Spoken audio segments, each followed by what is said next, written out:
our beloved Boss Mike Cervera.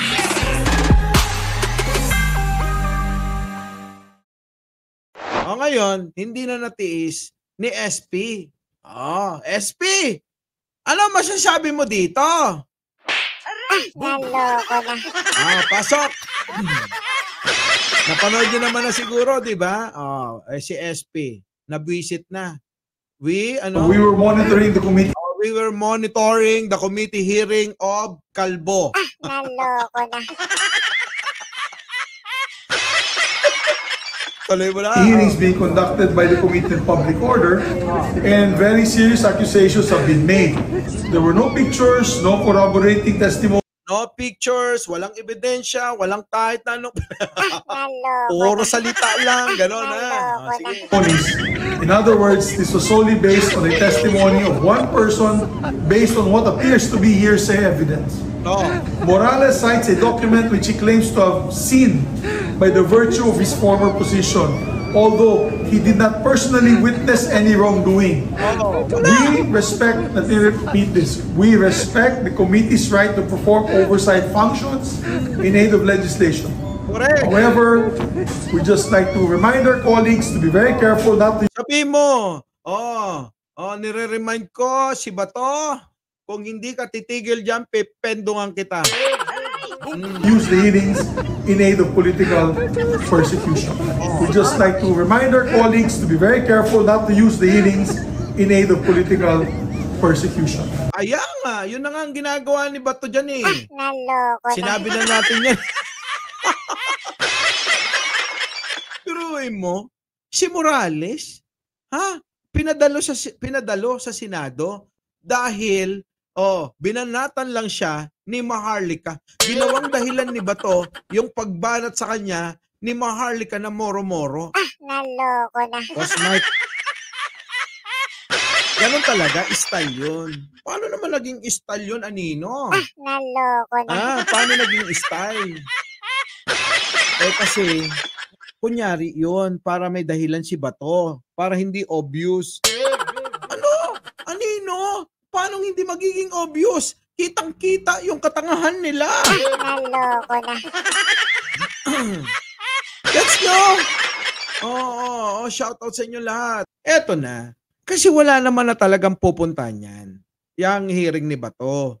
Nagiging katatawa. Ulitin ko yung sinabi ko kanina na nagiging katawa-tawa na lang talaga itong mga senador na nandiyan dyan. Nakita nyo naman, kahit si Chis Escudero nagsalita na. Diba? Ewan ko kung bakit hindi pa rin magets ni Bato yung mga gustong sabihin sa kanya ng mga kasama niyang senador. Boom! Diba? Hindi pa rin magets.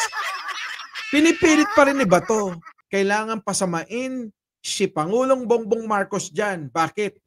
Kasi meron tayong dahilan para mag-recruit ng mga sundalo at pulis para magkaroon ng dista. Naloko na. Yan yung plano dyan. Diba? Pasok. May bago na naman umanong plano para patalsikin sa pwesto si Pangulong Bongbong Marcos. Alegasyon ni dating Senador Antonio Trillanes, si dating Pangulong Rodrigo Duterte ang nasa likod ng plano. Based sa information namin, it's the Duterte camp. Ayon kay Trillanes, may mga aktibong senior members ng PNP na nagre-recruit para sa ouster plot. Ayan na. Siyempre, papasok na si Trillanes. Alam niyo naman si Trillanes. Naloko na. Ito na mga kababayan, yan yung plano talaga diyan. Kahit itanggi pa ito ng lahat. Laban kay Marcos, gusto raw kasi ng kampo ni Duterte na makabalik sa kapangyarihan.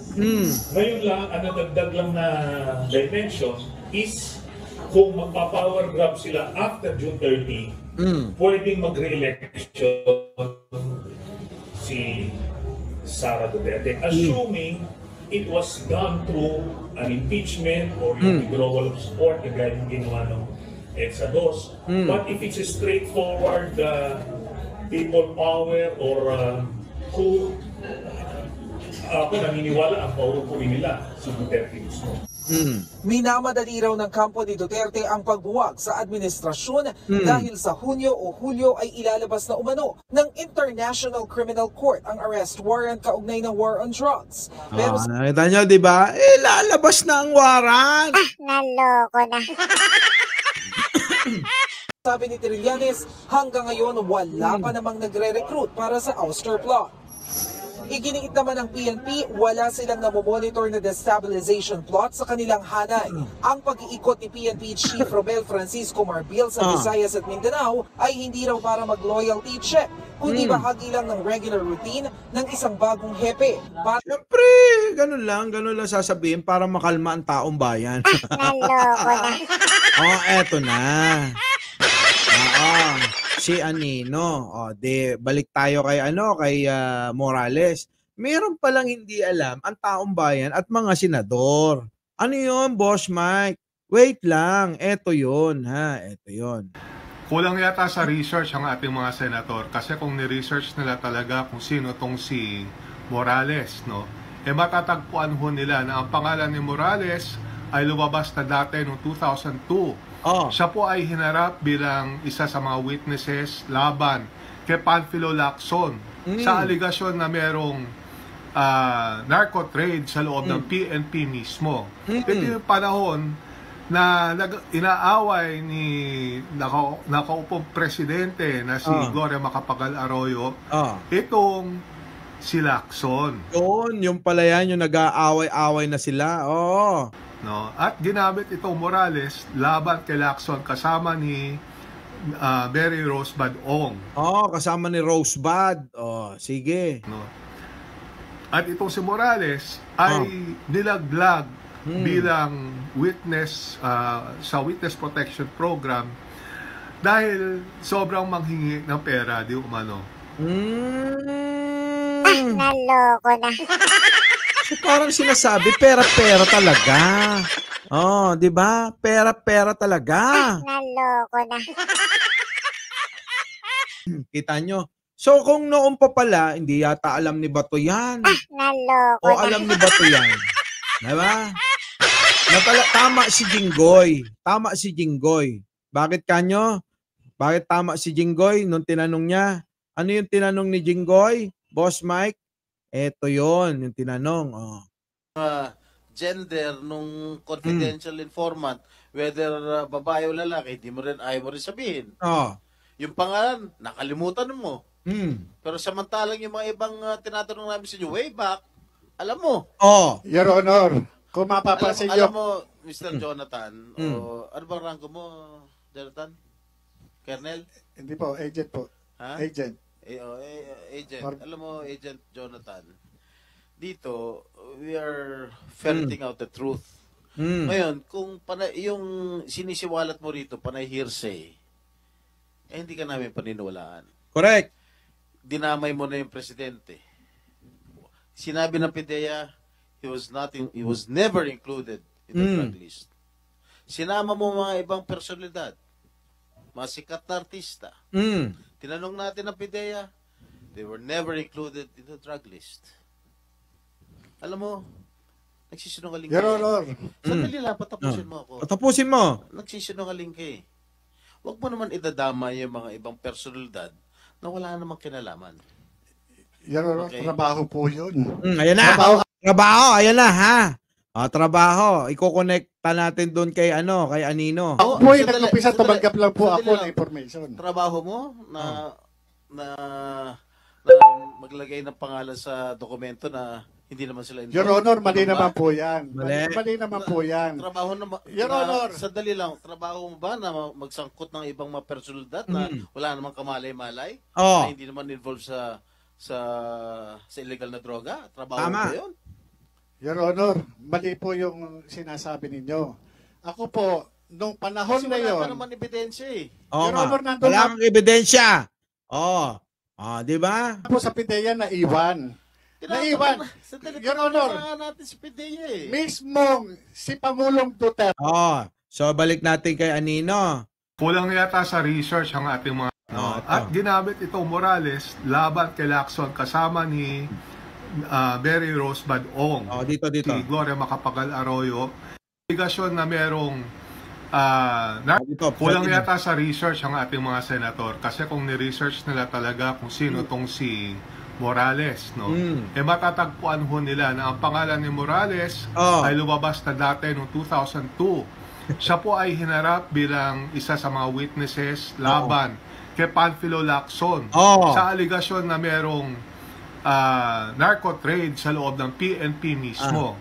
Ito yung panahon na inaaway ni nakaupong presidente na si Gloria Macapagal Arroyo itong si Lacson, no? At ginamit itong Morales laban kay Lacson kasama ni Mary Rose Badong, no? At itong si Morales ay nilaglag bilang witness sa Witness Protection Program dahil sobrang manghingi ng pera, di umano. Kita nyo na. So, pera-pera talaga si Kalbo. Naloko na. Kasi may history na eh. Dahil nga itong mga hindi nasabi ni Kalbo yung gusto niya sabihin, to the rescue si Maharlika. Diba? Naloko na. Hindi nyo ako pakikinggan dyan. Buti pa kay Maharlika, pinakikinggan ako. Naloko na. Sinabi nyo sa Senado kanina, okay, na mayroong gustong mag-bribe sa'yo at na wag na lang kayo sumipot doon sa Senate hearing. Ano po ang totoong kwento doon, sir? Dito, ngayon. Ganito po yun. April 30 yung hearing, nung Senate hearing yung una, no? Oo. At pakinggan nyo pakinggan nyo yung mga sinasabi dito kasi nga hindi na niya nasabi to sa Senado. Yung kanyang kasinungalingan. pagkatapos kinabukasan, may interview ako sa parang kay Attorney Roque ako may interview ng umaga noon parang 11:30. Ngayon, may dumating sa bahay, may bisita akong dumating, dati kong kasamahan. At ayun, nung nagkakumustahan lang, maya-maya, ang sabi niya, tumatawag sa akin si Picoy o yung si Eric Santiago. Wait lang, kakasuhan niya yan. Siyempre, kakasuhan niya yan. Naloko na. Kakasuhan niya yan. Pero, kunyari lang yun. Naloko na. Ang alam ko, taga-natutom yun. Kilala sabi niyo niya, kilala niyo si Picoy? Namit ko na yun. Namit ko na. Namit ko na sa natutom nung araw yun. Go ahead, sir. Tapos ang sabi niya, sabi niya, video call tayo. Video call. Sabi niya, kuya, video call tayo. Tapos sabi ko, teka na, wag na muna. Sabi ko sa kanya. Tapos sabi niya, nung lumabas na yung pare, may may camera. Yan naman, nahagip naman ng CCTV. Ayan na. Nahagip daw ng CCTV, so may video na naman. Naloko na. Sa bahay namin. Okay. At yung CCTV kasi namin, may audio yun Okay. Ngayon, sabi niya, si Jonathan, napanood ka, putya. Sabi niya ganun, ganyan. Tapos sabi nga nung ko na hindi naman niya gusto yun. Na lang yung tao. Nagulat nga yung tao. Kaya, tapos sabi niya, tulungan natin. Tapos, later on, pumupunta na yung usapan na sinabi niya, nakausap niya na yung certain James Kumar. Yung Kumar, Bombay. Okay. Bombay. Sino yung Bombay na? Ba't may Bombay? Tapos yung ang meron siyang ka-three-way. May ka-three-way siya, itong James Kumar, at yung, may binabanggit siyang Lisa, at saka siya. At inuusap nga na ang patahimikin na lang, wag na ako magsalita. At maaari, wag nang aatin doon sa sa hearing. Opo. So sabi niya, hindi sasabihin ko, paparating ko. Kahit na katabi ako, Hayaan nyo na mag-utuan yung dalawang sinungaling. Diba? Naloko na. Pag dalawang sinungaling, magkakasundo yan. Ganon. Naloko na. hindi ako nung kaibigan ko, hindi niya sinabi na nandito siya sa bahay ko. Kaya, Sir, ikakat ko lang kayo. Sige, paparating ko. Sir, ikakat ko lang kayo. So, itong kaibigan mong pumunta sa bahay, naririnig mo tong usapan nila? Opo. Three-way narinig mo? Okay. Opo, dahil nga naka-video call,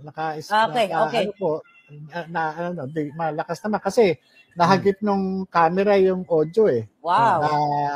Nahagip Kaya nga, Kaya nga sabi ko, hindi, ano na, tapos ang mga narinig ko dyan, ano natin, tulungan natin. Madali lang naman yan, madali naman itong mga Ikaw yung tutulungan. Oo, ako daw yung tutulungan. Kasi, sabi niya pare, kasi ganito yan, papatayin yan. Papatayin daw ako. Ikaw. Oo, dahil nga doon sa ang pinagtatakong nga, ba't ako papatayin? Naloko na. Ako yung nag-imbestiga lang. Kung yung sinasabi ng PIDEA na hindi naman totoo ito, itong mga dokumento na ito, ganun din yung sinasabi ni Senator Jinggoy na gawa-gawa ko lang to. Gawa-gawa mo lang naman talaga. Halatang halata naman. Alam nyo, kung papatayin nito, dapat pinatay na yan ni Lacson. Diba? Noon pa lang, pinatay na ni Lacson. Diba? Ang sinasabi niya at yung credibility ko ay questionable. Bakit magkakaroon na gusto akong kausapin ng isang James Kumar sa labas?